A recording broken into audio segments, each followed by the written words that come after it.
네, 안녕하세요. 구글 콜앱으로 시작하는 핵심 파이썬 첫 번째 시간인데요. 왜 파이썬인가 간단하게 알아보도록 하겠습니다. 파이썬은요, 프로그래밍 랭귀지예요. 프로그래밍 언어라고 할 수 있죠. 그럼 프로그래밍 언어가 무엇일까요? 네, 왜 프로그래밍 언어가 존재하는 것일까요? 네, 그 질문에 답을 하기 위해서 우리는 두 가지 개념을 더 알아야 되는데, 첫 번째가 자연어, 영어로는 내추럴 랭귀지라고 하고요. 또 하나는 기계어, 머신 랭귀지죠. 그 세상에는 자연어와 기계어가 있는데, 자연어는 말 그대로 누가 사람이 인공적으로 만든 게 아니라 원래부터 있던 그러한 말들인데, 사람이 쓰는 말들이죠. 그래서 한국어, 영어, 중국어, 독일어, 일본어 이런 사람이 쓰는 말들이 있고요. 또 사람이 만들어낸 인공적인 말들 중에서 대표적인 게 기계어인데, 여기서 기계는 컴퓨터를 뜻하죠. 그래서 컴퓨터가 쓰는 말이 있는데, 여러분 아시는 것처럼 얘는 1과 0으로만 말을 합니다. 그래서 이 둘 사이에 소통하는 게 굉장히 어렵겠죠. 서로 너무 다르니까.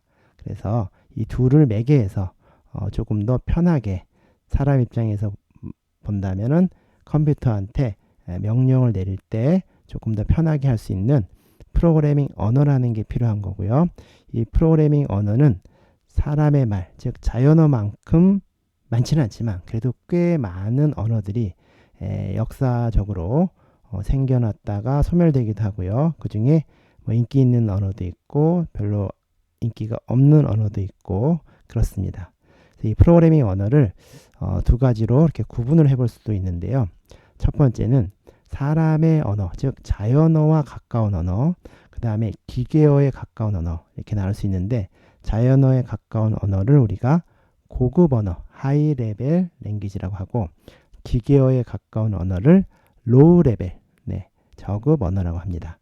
그래서 저급 언어에서부터 최근에 상당히 고급진 언어까지 이렇게 지금 발전이 되고 있는데, 최근에는 우리 뭐 초등학생들도 프로그래밍 언어를 이런 블록 레고와 같은 이런 블록 형식의 언어로 배우고 있죠. 그래서 뭐 스크래치라든가 앱 인벤터라든가 또는 우리나라에서 만든 뭐죠?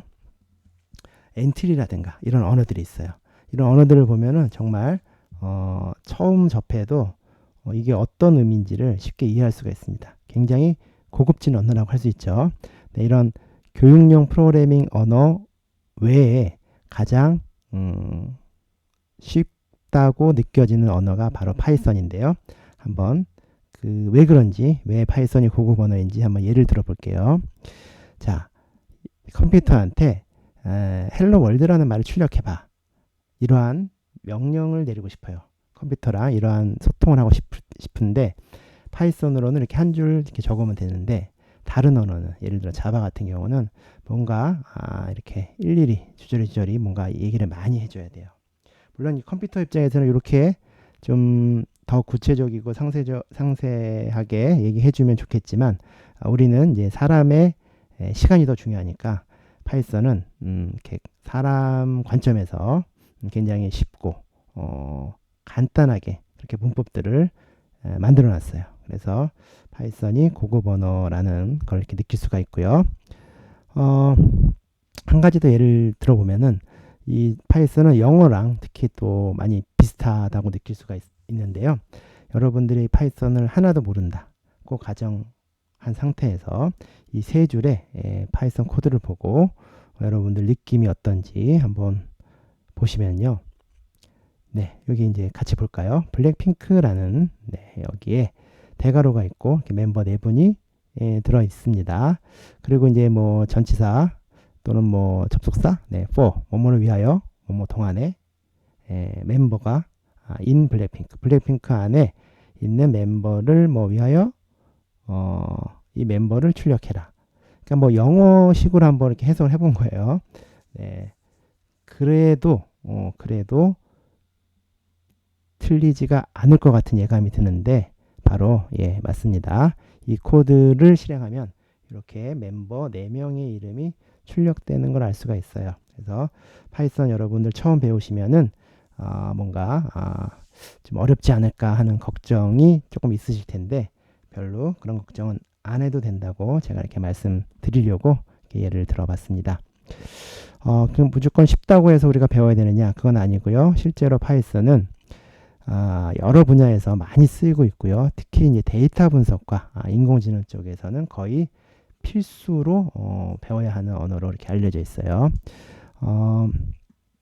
인공지능은 특히 이제 복잡하고 굉장히 소식도 많이 나오고 그래서 사실은 쉬운 분야는 아닌데 그래도 파이썬을 하면은 쉽게 할 수 있는 이유 중 하나가 바로 이러한 패키지나 라이브러리들이 많아서 우리가 직접 구현해야 될 코드들보다는 이렇게 패키지로 묶여 있는 코드들을 불러다가 내 입맛에 맞게 간단히 요리해서 그 결과를 알아볼 수 있게끔 되어 있습니다. 그래서 패키지나 라이브러리가 없다. 왼쪽과 같이 이렇게 아주 뭐 보기만 해도 복잡하고 긴 코드를 작성해야 하는데 실제로는 이렇게 하는 일은 거의 없고요. 오른쪽과 같이 패키지의 힘을 빌어서 라이브러리의 도움을 받아서 또 간단하게 표현할 수 있는 이러한 장점이 있다는 것까지 말씀을 드리고 그렇다 보니까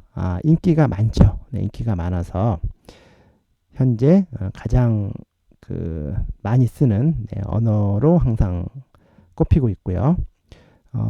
그렇기 때문에 우리가 코딩을 하다가 잘 모르는 게 있을 때 구글에 검색해 보면은 대부분 다른 사람들도 먼저 공부를 한 사람들이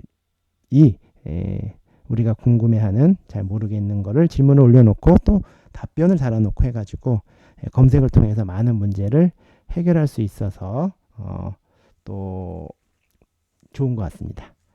이렇게 파이썬의 특징, 또 파이썬을 우리가 왜 배워야 하는지 간단히 알아봤고요. 마지막으로 그런데 왜 프로그래밍을 배워야 하는가? 여기까지 한번 우리가 생각을 해봤으면 좋겠습니다. 그래서 조금 식상할 수도 있는데 우리 스티브 잡스가 한 굉장히 유명한 말이죠. 우리가 컴퓨터한테 이 명령을 내리는 그러한 방법을 배워야 하는데 그 이유는 생각하는 법을 가르쳐주기 때문이다. 그래서 모든 사람들, 즉 뭐 문과니 이과니 뭐 학생이니 선생님이니 부모님이니 자식이니 이런 구분 없이 모든 사람들이 이 컴퓨터랑 대화를 하면서 생각하는 법을 배우는 게 굉장히 중요하다. 그래서 이런 말도 했어요. 컴퓨터라는 것은 가만히 들여다보니까 우리가 생각하는 그 과정을 그대로 비춰주는 거울이다. 그래서 우리가 엉망진창으로 생각을 하게 되면은 컴퓨터도 엉망진창으로 작동을 하게 되고 우리가 체계적이고 논리적이고 그렇게 합리적으로 생각을 하게 되면은 컴퓨터도 그렇게 작동을 하기 때문에 우리가 프로그래밍을 배우는 이유를 조금 넓게 또 그리고 조금 깊게 생각을 해서 단순히 어떤 기술을 배워서 뭐 이렇게 써먹는다 라기보다는 우리가 생각하는 그러한 방법을 컴퓨터를 통해서 다시 한번 생각해보는 그러한 기회가 될 수 있다. 이렇게 좀 생각을 하고 파이썬을 배워보면 좋을 것 같습니다. 이렇게 파이썬이 어떤 언어이고 왜 배워야 하는지 간단히 알아봤고요. 이어서 어떻게 파이썬을 실습할 수 있는지 그 방법에 대해서 또 알아보겠습니다.